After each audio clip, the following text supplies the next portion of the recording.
పరిశుద్ధమైన బైబిల్ గ్రంథంలో కొంతమంది వ్యక్తుల జీవితాలను మనం చూసినట్లయితే వారి యొక్క స్థితి చూస్తే ఇలాంటి వాళ్ళు ఇలా మారారా అని అనిపిస్తూ ఉంటుంది. నిజమే, అది సౌలు పౌలుగా మారటం అనేది ఒక అద్భుతం. పరిశుద్ధమైన బైబిల్ గ్రంథంలో మనం చూసినట్లయితే అపోస్తల కార్యములు 9వ అధ్యాయంలో మనం గమనిస్తే సౌలు ఒక యూద మత ప్రవీణుల యొద్ద అన్ని విధాలైనటువంటి ఆ యొక్క సిద్ధాంతాలని, ఆ డాక్టరిన్స్ని నేర్చుకొని యూదా సిద్ధాంతాల కొరకు, అదేవిధంగా వారు కలిగి ఉన్నటువంటి ప్రతి విధమైన నమ్మకాలని ఆధారం చేసుకొని బ్రతకటమే ఆయనకి తెలుసు. యేసుక్రీస్తు ప్రభువారు ఆయన ఈ లోకంలో కన్యక గర్భాన్ని జన్మించాడు, సిలువ వేయబడ్డాడు, తిరిగి లేచాడనే సత్యం ఆయన నమ్మలేదు. అందుకనే సంఘాలను హింసించడానికి బయలుదేరాడంట. అలాంటి సౌలుని ప్రభు అయిన దేవుడు దమస్కు మార్గంలో దర్శించగా అతను మారిపోయాడు. అతడు పౌలుగా మార్చబట్టమే కాదు, అపోస్తలుగా, సువార్తికుడుగా దేవుని కొరకు ప్రాణాలను ఇవ్వటానికి సిద్ధపడినటువంటి ఒక గొప్ప దర్శనం కలిగినటువంటి ఒక సువార్తికుడిగా దేవుడు అతన్ని వాడుకున్నాడు. ఈరోజు నీ ఇంట్లో ఎవరైనా సౌలులు ఉన్నారా అంటే రక్షణలోనికి రాని వారు ఉన్నారా? నిజమే అది. కానీ మరొక నిజం కూడా ఉంది. ప్రభు అయిన దేవుడు వారిని దర్శించబోతూ ఉన్నాడు. వారు పౌలుగా మారబోతూ ఉన్నారు. నీ ఇంటికి రక్షణ భాగ్యం రాబోతూ ఉన్నది. నిశ్చయముగా నీ బంధువులు, నీ రక్త సంబంధులు, నీ కుటుంబీకులు, నీ పిల్లలు సంపూర్ణ రక్షణలోనికి వచ్చుదురుగాక.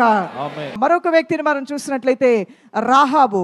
ఆమె వృత్తిపరంగా వేశ్య. యెహోషువ గ్రంథం 2వ అధ్యాయం మనం చదివినట్లయితే వృత్తిపరంగా చూస్తే రాహాబు వేశ్యే. ఆ వేశ్య జీవితంలోనే ఆమె కొనసాగలేదు.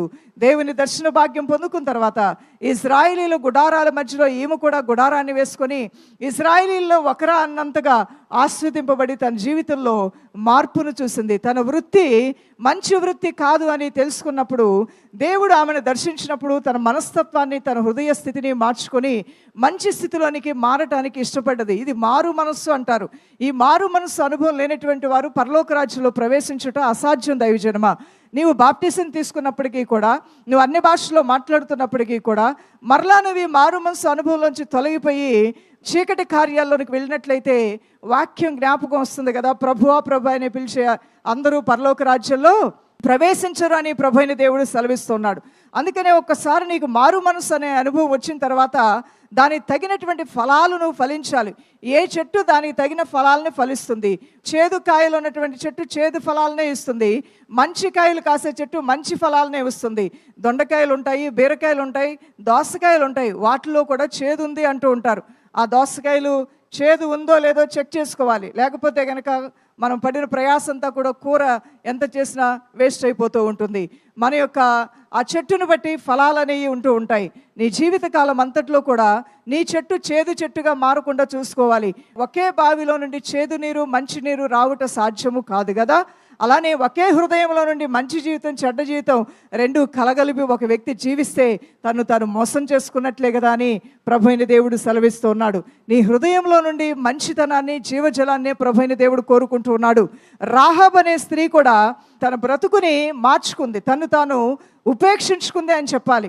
ఒక్కసారి యేసయ్య దగ్గరకు వచ్చిన తర్వాత ఉపేక్షించుకో అంటే నీలోంచి తీసివేసుకోవాల్సినవి చాలా ఉంటాయి. వాటిని తీసివేసుకోవడానికి నువ్వు ఇష్టపడితే ఆయన మహిమ ప్రత్యక్షతని నువ్వు చూడగలుగుతావు. ఆయన కార్యాలని నువ్వు కళ్ళకు కట్టినట్లుగా తేటగా నువ్వు చూడగలుగుతావు.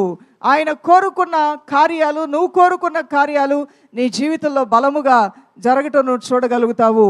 ఆయన మాటలు వినినేడల ఎంత మేలు. భక్తిహీనుడుగా ఉన్న సౌలు దేవుని మాటలు విన్నాడు, పౌలుగా మారాడు. రాహాబ్ అనే వేశ్య దేవుని మాటలు విన్నది, ఆమె బ్రతుకును మార్చుకుంది. అది ఆమెకి ఎంతో మేలుగా మారినట్లుగా మనం చూస్తున్నాం. నికోదేము, యోహాను సువార్త 3వ అధ్యాయము 1 నుండి 21 వచనాల్లో చూస్తే వితర్కాలతో ఉండేటువంటి ఇతను కొంతకాలం తర్వాత దేవుని మాటలకు సమ్మతించి దేవుని రాజ్య వారసుడైనట్లుగా మనం చూస్తూ ఉన్నాం. అదే రీతిగా మనం చూసినట్లయితే ప్రియులరా, 2 సమూయేలు గ్రంథం 12వ అధ్యాయంలో దావీదు కూడా తన బ్రతుకులో చాలా తప్పులు చేశాడు.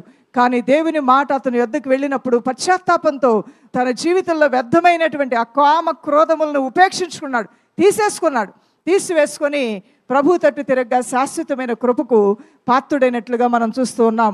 ఒక ఉపదేశం వింటూ ఉండగా దేవుడు మనల్ని ఎదురు నుంచి ఆశించేది ఏంటో తెలుసా? మనల్ని మనం కొన్ని విషయాలు ఉపేక్షించుకోవాలి. అనగా మనలో నుండి కొన్ని వ్యర్థమైనవి, అనవసరమైనవి తీసివేసుకొని ప్రభువుని వెంబడించట్లో మనం మనసు కలిగి ఉండటానికి ఒక గొప్ప మార్పు నీలో కావాలని, దేవుడు కోరుకుంటూ ఉంటాడు. జక్కయ్య దగ్గరికి యేసు ప్రభు వారు వెళ్ళగానే ఆ జక్కయ్యలో ఒక మార్పును ఆయన చూడగలిగాడు. ఆ మార్పు ఏంటంటే, ప్రభువా నేను పశ్చాత్తాపడుతున్నాను, నేను చాలా దుఃఖపడుతున్నాను, ఇప్పటి వరకు కూడా ప్రజల యొద్ద నుంచి నేను వారి రక్తాన్ని పిండాను, వడ్డీల మీద వడ్డీలు చక్రవడ్డీలు వేశాను, నేను పాపాత్ముణ్ణి, నాలో మార్పు వచ్చింది నీ వాక్యం వినగానే, నేను మారుతాను ప్రభు అన్నాడంట. అతని ఇంటికి వస్తున్నానని యేసు ప్రభు చెప్పిన తర్వాత జక్కయ్య ఇంటికి యేసయ్య వెళ్ళిన తర్వాత, ఒకవేళ పశ్చాత్తాపంతో ఈ తీర్మానమే జక్కయ్య తీసుకోకపోతే పరిశుద్ధాత్ముడు దుఃఖపడేవాడు. జక్కయ్య ఇంటికి యేసయ్య వెళ్ళిన తర్వాత జక్కయ్య హృదయం మారిపోయింది. ఆ మార్పుతో కూడినటువంటి చక్కటి మాటలు అతను మాట్లాడుతూ ఉన్నాడు. ఎవరెవరి దగ్గర అయితే ఎంతెంత తీసుకున్నానో దానికి ఇంకా డబల్ నేను ఇస్తాను ప్రభువా, ఇంకెప్పుడు కూడా ఈ పాపపు సొమ్ము నేను ముట్టుకోనయ్యా, ఇంకెప్పుడు కూడా నా బ్రతుకులో నేను వ్యర్థమైన వాటిని ఆశించకుండా, పరుల సొమ్ముని నేను దోచుకోకుండా నా మట్టుకు నేను జాగ్రత్త కలిగి ఉంటానని చెప్పినప్పుడు యేసయ్య అంటాడు, జక్కయ్య నీ ఇంటికి రక్షణ వచ్చి ఉన్నది, నీ ఇంటికి రక్షణ వచ్చి ఉన్నది.